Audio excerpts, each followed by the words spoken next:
តាបង្គន់ពេលដែលយើងកាច់ទឹកទៅវាហូរអស់តើយើងជួសជុលមិនខ្មិចបាទបងប្អូនអ្នកជួលផ្ទះខ្ញុំហ្នឹងគាត់ទេមកថាបង្គន់ហ្នឹងកាច់ហូរអស់បងប្អូនអង់គ្លេសហៅថា the toilet is not flushing right បាទបងប្អូនបើយើងមានផ្ទះជួលនៅអាមេរិកបើសិនយើងមិនចេះជួសជុលខ្លួនឯងទេយើងជួលគេអស់លុយច្រើនបងប្អូនដូចជាជាក់ស្ដែងការជួសជុលកុនមិនហូរនេះយើងខលទៅក្រុមហ៊ុនគេឆាច1ម៉ោង$50ឡើងទៅបូកនឹងថ្លៃធ្វើដំណើរគេទៀតអញ្ចឹងអស់យ៉ាងតិច$200បងប្អូនចំពោះបញ្ហាប្រព័ន្ធនេះវិញវាអាចមានបញ្ហា2ឬ3ចំណុចដែលយើងគួរឆែកឬមើលពងវាអាចតាក់ទងជាមួយនឹងអាដែកហ្នឹងបងប្អូនដែកដែលខ្ញុំពងដោះហ្នឹងគឺវា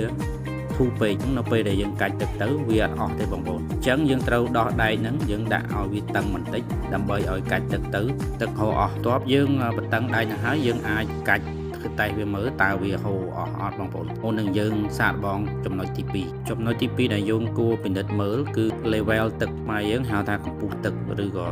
ទឹកនឹងគ្រប់គ្រាន់ឬទេ